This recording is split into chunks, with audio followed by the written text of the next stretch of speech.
Mais d'abord, quelques éléments sur cette semaine et notamment sur cette journée, cette rencontre entre Obama et Fidel Castro, enfin Raúl Castro en l'occurrence, l'anti-libéral qui dit du libéral qu'il est un honnête homme. Qu'est-ce que ça vous inspire?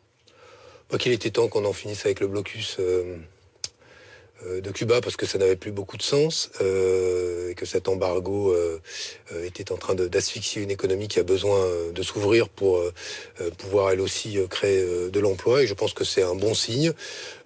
Au passage, je crois que le pape François joue un rôle pas neutre dans ce rapprochement, donc félicitons-nous par ailleurs que voilà, des autorités même religieuses concourent à ce que entre Cuba et les États-Unis on en finisse avec un blocus américain sur l'économie cubaine qui était devenue insupportable. Retour en France, 25e jour de grève à France Inter. Qu'est-ce qu'il faut faire pour que ça cesse? Écoutez, la ministre Fleur Pellerin a nommé un médiateur. Moi, je trouve que c'est une belle ambition, le service public audiovisuel, notamment la radio publique.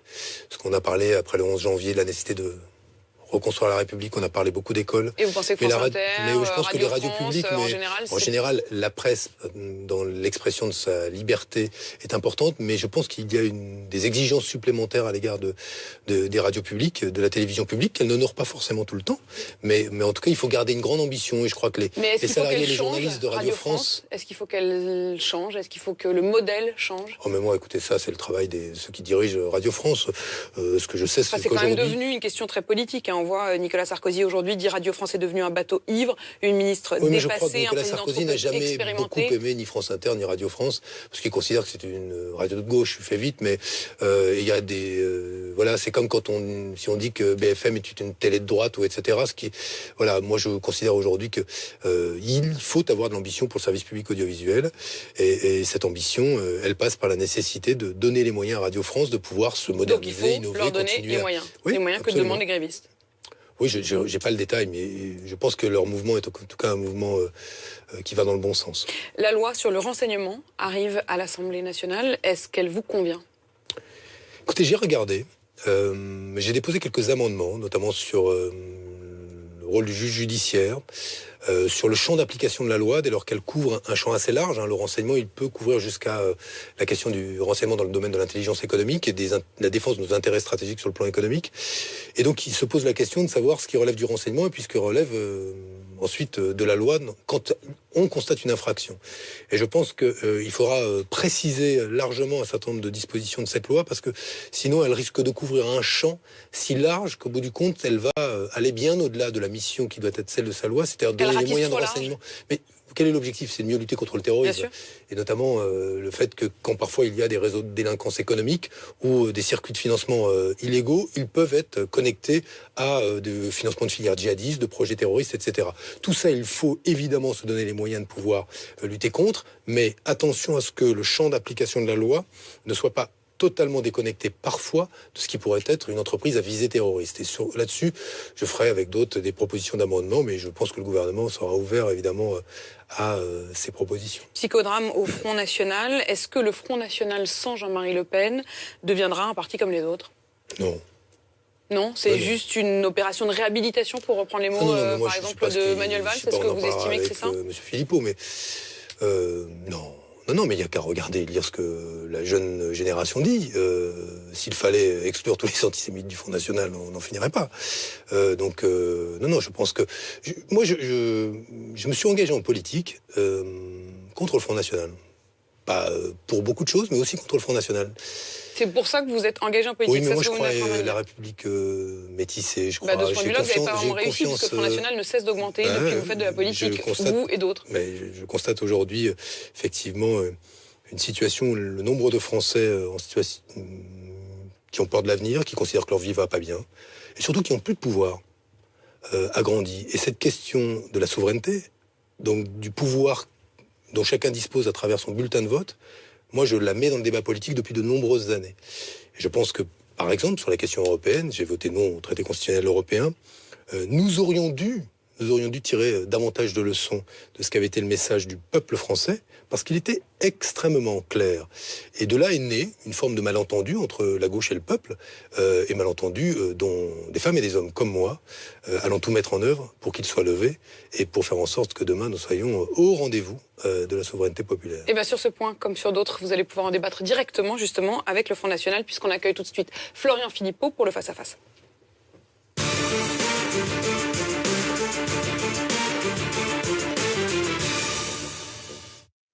Bonsoir Florian Philippot. Bonsoir. Merci d'être avec nous. Vous êtes vice-président du Front National. C'est donc l'heure effectivement de ce face-à-face. Vous aurez 20 minutes pour débattre. Juste avant de lancer ce débat, je voudrais reprendre chacun de vos positions. Vous, Benoît Hamon, vous avez dit cette semaine, il y a à l'heure actuelle un dérèglement de la vie politique, une gauche qui singe parfois la droite, une droite qui se sent bien à l'extrême droite et une extrême droite, dites-vous, qui feint de défendre les 35 heures et la retraite à 60 ans. Vous allez donc pouvoir parler notamment de cela avec Florian Philippot. Et vous, Florian Philippot, il y a un an tout juste, vous aviez en quelque sorte tendu la main aux frondeurs, aux 41 qui avaient refusé de voter le pacte de responsabilité. Vous leur aviez dit, venez discuter avec nous. Alors, à l'époque, Benoît Hamon était ministre, mais il aurait sans doute été de ceux qui n'avaient pas envie de voter ce pacte de responsabilité. Et bien justement, vous allez pouvoir en débattre ensemble.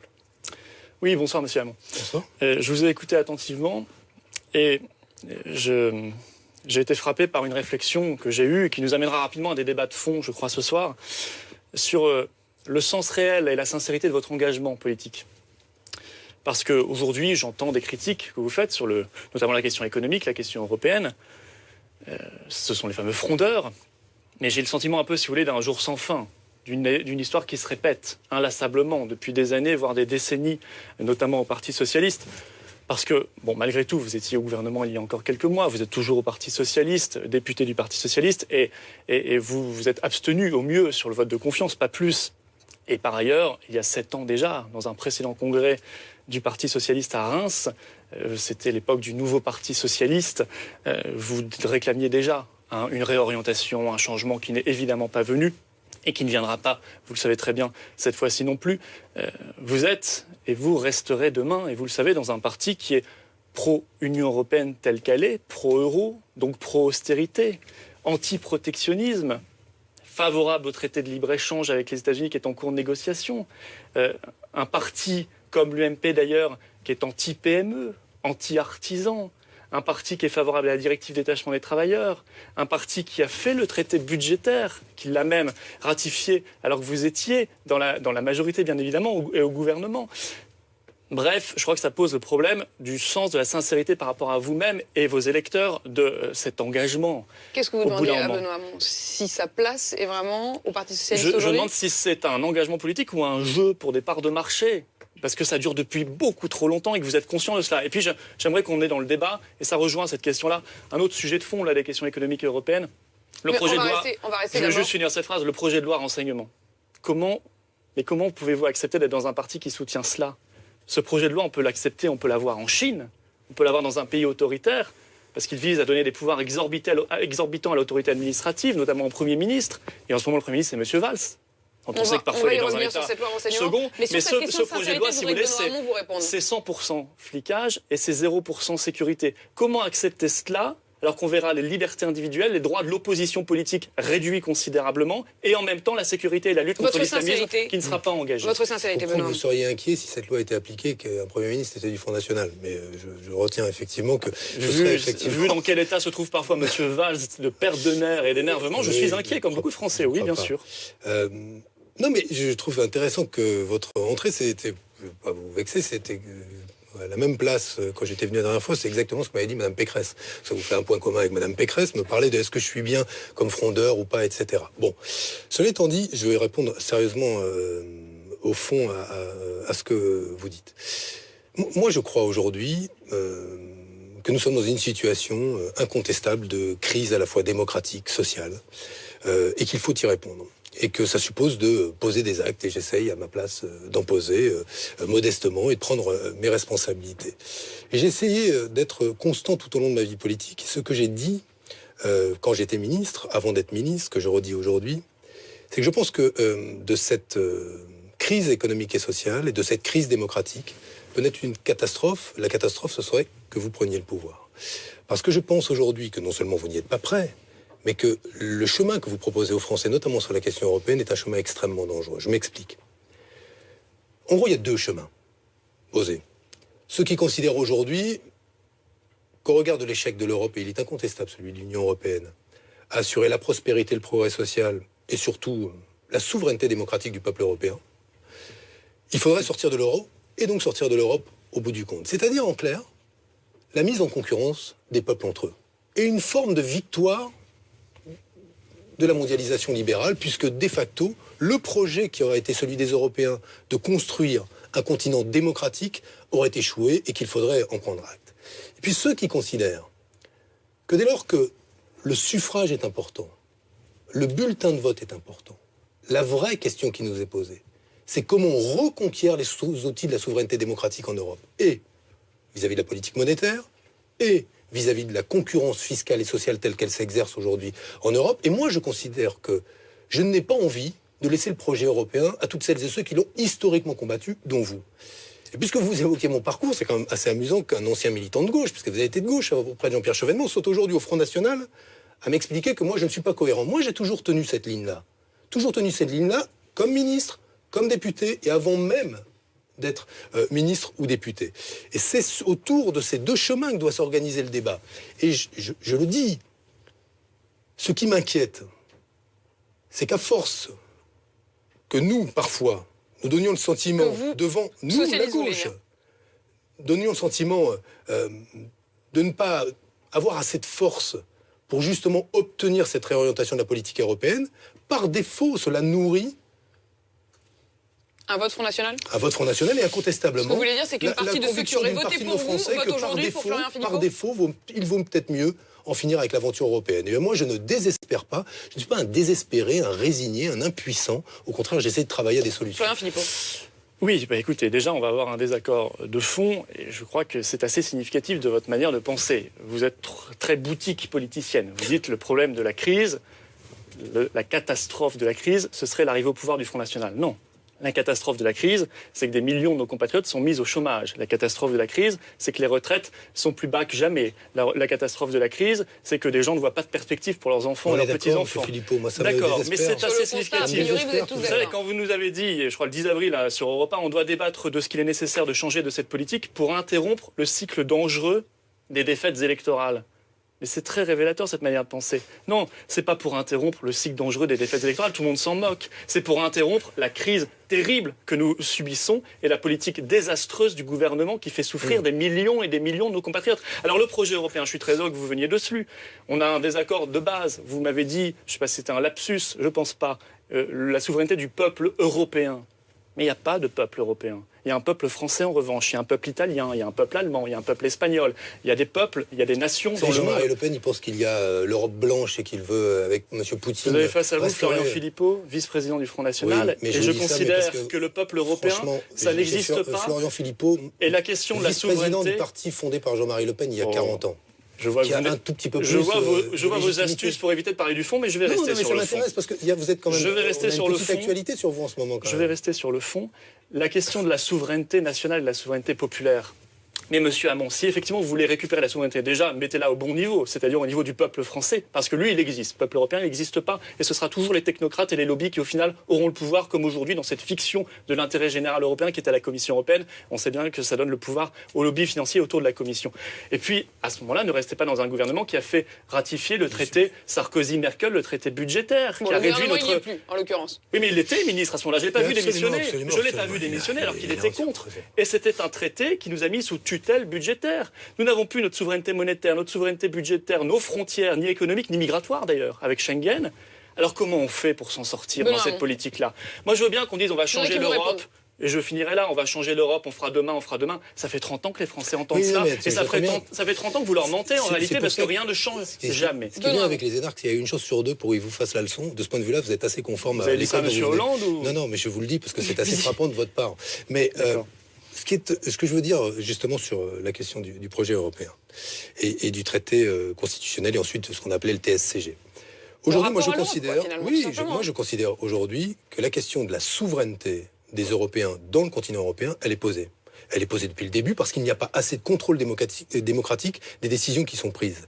Cela étant dit, revenons aux solutions, parce qu'il y en a une. La solution qu'on nous propose, c'est on en finit avec l'euro. On en finit avec l'euro, avec un certain nombre... La question du peuple européen, c'est une vraie question. Est-ce qu'il y a un peuple français ou un peuple européen? C'est la sortie de l'euro. C'est pas une question anodine, la question du peuple européen ou du peuple français. Vous êtes contre la sortie de l'euro? Mais évidemment que je suis contre la sortie de l'euro, parce qu'aujourd'hui, en tant que tel, moi je travaille à ce qu'il y ait davantage de contrôle des politiques monétaires, et je m'attache à ce que demain... 20 ans qu'on dit ça. Oui, mais 20 ans, mais... Compromet ça. Mais écoutez, le problème avec Sarkozy dit la même chose que vous. Enfin, je veux dire, au bout d'un moment... sortir et proposer la concurrence des nations et des peuples entre eux, ce qui est le projet historique de l'extrême droite. Mais c'est aujourd'hui la concurrence sauvage, la directive détachement des travailleurs qui ruine le BTP, contre monnaie. Maury Global. Vous êtes un désespéré. Monsieur Hamon, moi je parle concret. Désespéré. Je parle concret. Maury Global, entreprise de transport française, elle meurt à cause de la directive détachement des travailleurs, la concurrence venue de l'Est. Et ça, c'est concret. Et c'est votre Europe. C'est l'Europe du Parti Socialiste et de l'UMP et de l'UDI et des Verts. Avec le Front National, c'est que c'est difficile toujours de parler. Ah non, mais parler de la directive détachement, c'est quand même du fond. Non, mais c'est toujours la même chose à peu près. C'est aujourd'hui la concurrence déloyale. Le chaos. Et qu'à partir de ce chaos... C'est la réalité, malheureusement. Oui, non, mais j'entends bien qu'aujourd'hui, sur la directive détachement des travailleurs, vous parlez, pendant ce temps-là, vous n'avez sans doute pas soutenu les propositions qui ont été faites par le gouvernement de gauche et le gouvernement socialiste français pour limiter la portée de cette directive détachement des travailleurs. Et en l'occurrence, c'était nous qui défendions ça. La réalité de ce discours, c'est que M. Philippot nous propose... dans son parti qui reste d'extrême droite, une perversion du discours de gauche. Les propositions qui sont faites, que nous avons faites, nous, aujourd'hui, de remettre en cause la directive détachement des travailleurs, de redonner de la souveraineté au peuple français dans la construction européenne et à tous les peuples des nations européennes. Non, mais je peux le dire. Mais alors quelle souveraineté? Non, mais c'est faut être précis. Peuple européen. Ah si, les gens sont plus intelligents que vous ne le croyez. Ils comprennent quand je dis peuple européen ou peuple français, c'est une vraie question. Je vous poserai la question de savoir, par exemple, qu'est-ce que vous pensez du contrat de travail, vous, au Front National? Qu'est-ce que vous en pensez? Les 35 heures, il faut les remettre en cause ou pas? On peut en parler. Non mais dites-moi. Ah ben je vais vous dire tout de suite. Alors c'est quoi le contrat de travail? On évolue ou pas? Non, moi je pense qu'aujourd'hui, puisque vous voulez pas parler, vous voulez pas répondre à mes questions de fond, on va parler. C'est très concret, c'est des questions aussi très précises. C'est très impacté par la Commission européenne. Mais je vois qu'aujourd'hui, vous défendez donc le modèle européen actuel de transfert de souveraineté et de concurrence déloyale qui a désarmé nos pays et nos économies. Sur le contrat de travail. Je dis une chose, au moins créditez-moi. Non, je ne peux pas vous créditer. Vous étiez au gouvernement, vous avez soutenu le traité budgétaire. Je peux pas vous créditer à l'harmonisation fiscale et sociale. Me dites pas que je suis pour la concurrence. Quand vous proposez qu'on en revienne à la situation d'avant, c'est-à-dire qu'on passe de l'euro au franc, que tout le monde se retrouve dans cette situation de devoir sur des dettes pour une partie libellée en euros. Je sais que votre thèse, c'est que tout ça peut être parce que ce sont de la dette en contrat français pour être relibellé en francs. Tout ça, c'est parfaitement d'abord hypothétique. Quand nous aurions une situation qui serait une situation où le montant de la dette des ménages, des entreprises, de la puissance publique exploserait, et donc on en arriverait à cette situation-là, et toute seule, avec nos petites épaules, M. Philippot, M. Alliot et Marine Le Pen, on va réussir à nous sortir de là, alors qu'on aurait mis en concurrence les peuples européens. En plus, c'est intéressant, M. Hamon, si je peux parler. C'est ça qui est fascinant chez vous. Je vous ai écouté. Vous proposez la concurrence entre les peuples. Non, mais je vous ai écouté. C'est intéressant parce que finalement, vous êtes tellement opposé dogmatiquement, on ne sait pas pourquoi d'ailleurs, aux propositions du Front National qui sont portées par d'autres, que vous en venez à défendre la situation actuelle. Parce que la situation actuelle, excusez-moi, c'est celle de la concurrence terrifiante. C'est celle de Maury Global, 5000 emplois sur le tapis à cause de la concurrence de l'Est. C'est celle de la directive détachement. C'est celle de l'euro qui est un projet de la grande finance et pas un projet des travailleurs. C'est celle du traité... Excusez-moi, je vous ai écouté, soyez courtois. C'est celle du traité transatlantique. Le traité transatlantique que vous soutenez au Parti Socialiste et à l'UMP, le PS et l'UMP le soutiennent. Exemple de mensonge. Alors à ce moment-là, il faut voter contre au Parlement européen. Il ne faut pas voter pour comme vous l'avez fait. Des parlementaires européens qui se sont exprimés. Votre gouvernement le soutient. Votre gouvernement le soutient, monsieur Hamon. Alors vous pouvez parler très vite et parler beaucoup. Il se trouve je voudrais répondre. Si jamais vous répondez, vous mentez ouvertement, de manière effrontée d'ailleurs. Et ensuite, je peux même pas répondre. L'insulte n'est pas un débat. Mais c'est pas de l'insulte. Je vous dis que vous mentez effrontément. Mais c'est assez frappant. Alors qu'est-ce que vous proposez comme changement? Dites-moi concrètement. Si l'euro c'est très bien, si le traité transatlantique c'est très bien, si le libre-échange c'est très bien. Nous sommes contre. Le Parti Socialiste n'est pas contre le traité transatlantique, vous mentez aux gens. Le traité transatlantique l'a soutenu et le gouvernement l'a toujours soutenu. Alors il faudrait savoir, parce que si vous traitez chacun de menteur... Les journalistes pourront vérifier, mais c'est une évidence. Le Parti Socialiste comme l'UMP est favorable par les socialistes au traité transatlantique. Et même M. Macron, quand il était face à moi, m'a dit il n'y a pas de traité, ça n'existe pas, il a même menti. alors qu'il est ministre de l'économie, c'est assez inquiétant. Non, il disait, il n'y a pas encore de traité. Il y a une discussion de négociation. traité. Et vaut mieux en discuter honnêtement. Mais de fait, avant, bien sûr. Mais il vaut mieux en discuter avant qu'il soit signé et ratifié qu'après. Non, vous serez d'accord avec moi. C'est mieux de négocier et de discuter et de débattre d'un traité avant qu'il soit ratifié qu'après sa ratification. C'est la raison pour laquelle sur la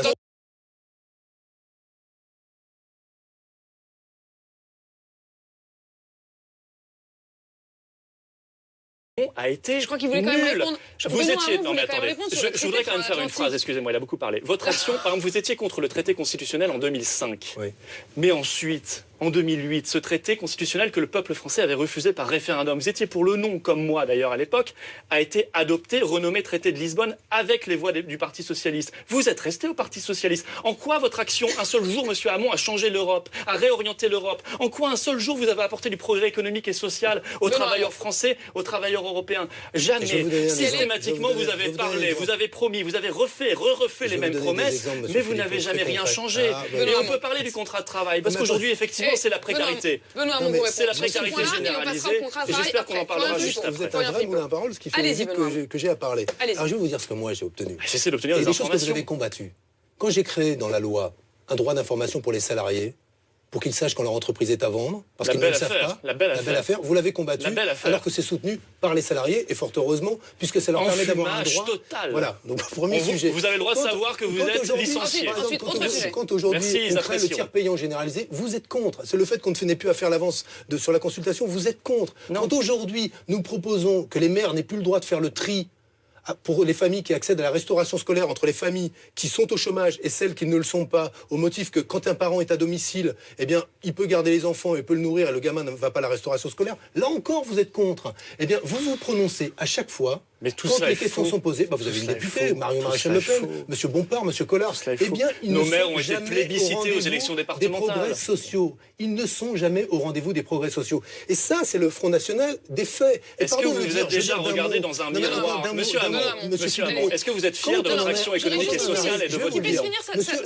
J'aurais bien aussi moi pour vous remplacer. Oui, mais vous l'avez fait, Ce qui me frappe chez vous, et je vais revenir, je ne vous demande pas une longue réaction, mais ce qui me frappe dans la séquence que vous êtes en train de vivre au Front National, je veux dire, je vous trouve, vous et beaucoup de dirigeants du Front National, quand même terriblement hypocrites. Vous, tant que Jean-Marie Le Pen était la locomotive qui vous faisait élire, ça allait bien. Il n'y avait pas d'antisémitisme. On n'est plus sur l'Europe là, c'est fini. Non, mais je vous le dis. C'est pas suffisamment parce que intéressant. La crédibilité que vous avez sur ce dossier Jean-Marie Le Pen, c'est pareil sur les autres dossiers. Vous êtes un hypocrite. Parce que là encore, bien le niveau du débat avec monsieur Hamon. tant qu'il vous était Insulte utile, permanente. bon, hypocrite, c'est pas une insulte. Si. Tant qu'il vous était utile, il n'y avait pas de problème avec l'antisémitisme de Jean-Marie Le Pen. Et maintenant, il n'y a plus que des vierges effarouchées au Front National qui considèrent que Monsieur Jean-Marie Le Pen n'est plus fréquentable. Eh bien, je vais vous dire, sur cette affaire-là, vous manquez sérieusement de crédibilité. Florian Philippot. Je regrette que vous ne reste... soyez pas capable d'aller sur les débats de fond, mais les téléspectateurs l'auront vu, et je crois que je pense que vous aurez du mal à vous regarder dans un miroir parce que votre action économique et sociale est déplorable. Et si vous considérez que vous avez eu une seule action favorable pour les travailleurs, alors que vous avez soutenu un parti politique qui s'est rallié complètement à l'Europe de Bruxelles, à l'ouverture totale des frontières, à une politique anti-PME, une politique anti-PMI, une politique qui ruine l'emploi, alors c'est que vous ne servez à rien. Si ce n'est à faire des mots. Maintenant, je vous réponds sur une question. Les leçons. Non, je vous réponds. Des 3,5 millions de chômeurs. Oui, c'est très bien de ne pas en être heureux. Ce serait mieux d'agir. Ce serait mieux d'agir que de ne pas en être heureux simplement. Je pose des actes. Moi, je me rallie pas. Quels actes? Qu'est-ce que vous avez fait? Je me rallie pas à un parti quand je pense qu'il monte dans les sondages. Moi, je vais là où je pense que sont mes convictions. J'ai rejoint le Front National en 2009 quand il était à 5% dans les intentions de vote. Donc votre argumentation, moi, je suis pas comme vous.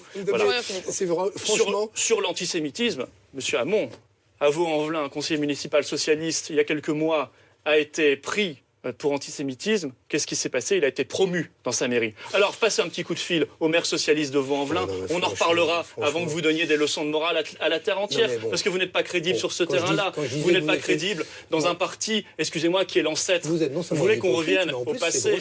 On va revenir au passé. La SFIO, vous connaissez? écoutez, on vous parle du Front National. Qu'a voté la SFIO le 10 juillet non, 1940, vous me parlez de la 90 parlementaires ont voté les pleins pouvoirs à Pétain. Donc mais, si vous voulez, non, mais vous voulez que chacun balaye devant sa porte, il faut le faire pour tout le monde. Non mais, voilà. Monsieur Philippot, mais monsieur Hamon, moi je préférerais qu'on parle des sujets de fond. Le révisionnisme historique, c'est la spécialité du Front National. Vous venez d'en donner une nouvelle illustration. Je vous sens déstabilisé. Je vous dis, ah oui, vachement. Sur vos enveloppes, vous ne me répondez pas d'ailleurs. Mais ce que je vous dis juste, c'est que moi, j'entends vos déclarations et je suis prêt même à considérer qu'elles vont dans le bon sens. Je dis juste que vous êtes, vous et les dirigeants du Front National, Monsieur Alliot, directeur de cabinet de Jean-Marie Le Pen. Maintenant, il considère que Jean-Marie Le Pen n'a plus sa place au Front National. Mais il le découvre, Monsieur Alliot, que Jean-Marie Le Pen pense ce qu'il dit dans Rivarol. Vous l'aimez bien, Jean-Marie Le Pen, hein? Non, mais il le découvre. Vous l'aimez bien. Vous êtes, aujourd'hui, vis-à-vis de votre ancien chef qui vous a fait des hypocrites. Mais vous savez, les Français qui regardent, pas la reconnaissance du vôtre. Les Français qui regardent attendent un autre niveau. Ils attendent pas un débat sur Jean-Marie Le Pen. Ils attendent un débat sur leur retraite, sur leur pouvoir d'achat, sur le contrat de travail dont vous ne voulez plus parler, sur le chômage. Et je vais parler du projet de loi renseignement parce que vous ne pourrez pas vous défiler. Ce projet de loi de renseignement va donner des pouvoirs exorbitants à l'administration sans aucun contrôle judiciaire. Et vous soutenez ça? Vous êtes dans un parti qui soutient ça. Il a été critiqué par toutes les ONG de défense des droits de l'homme. Il est critiqué par les autorités. On en a parlé tout à l'heure, mais c'est vrai que pour l'instant, vous avez quand même plutôt dit que vous alliez le soutenir, mais vous alliez l'amender. C'est hallucinant. La Chine l'aurait proposé. La Chine l'aurait proposé. On n'aurait pas été surpris. Mais que la France, pays des droits de l'homme et des libertés, propose cela.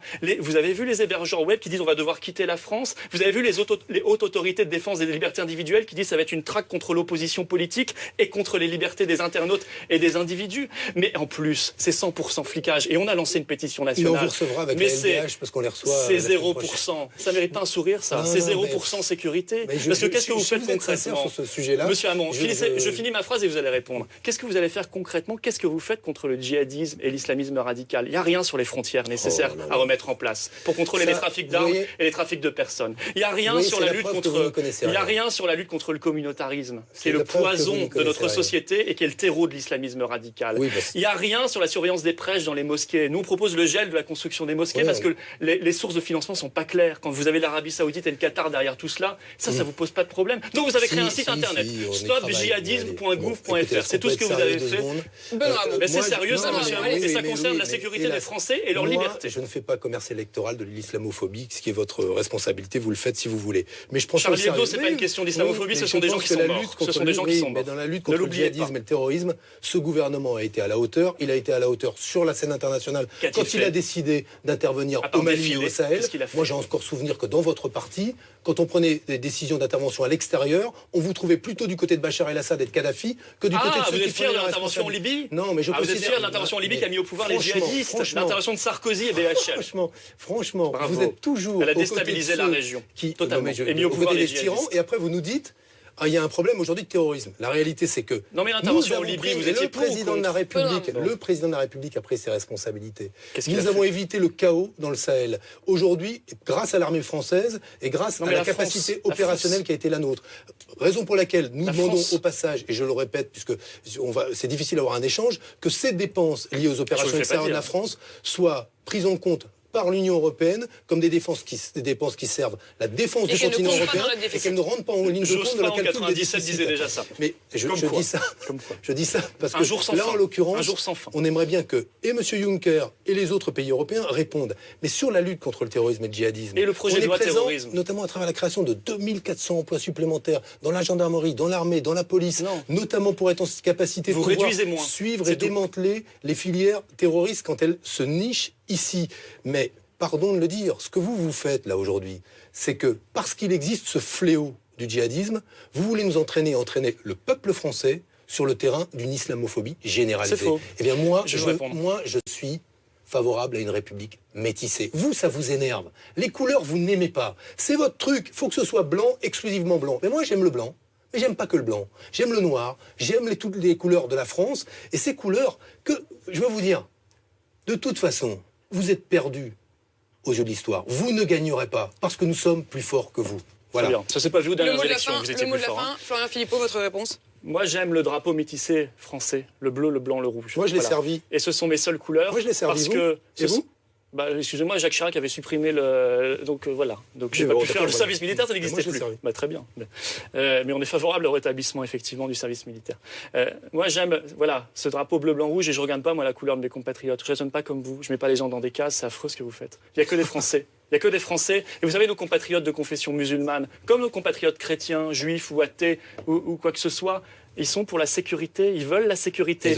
Et nos compatriotes musulmans savent que, notamment si on ne lutte pas contre le fondamentalisme islamiste, qui est une dérive extrémiste, qui s'est implantée dans certains quartiers, ils en seront aussi les victimes. Parce que l'amalgame se fera si vous continuez et vous persévérez dans l'inaction la plus totale. Alors qu'est-ce que vous faites? Je vous demande ce que vous pensez du projet de loi renseignement liberticide et qui n'a aucune efficacité. Vous me répondez, vous me répondez noir, blanc, jaune. De la même façon je vous demande ce qu'on fait contre le djihadisme. Je vous ai interrogé sur les 35 heures et vous n'avez finalement pas répondu, Florian Philippot. Ah mais je peux répondre.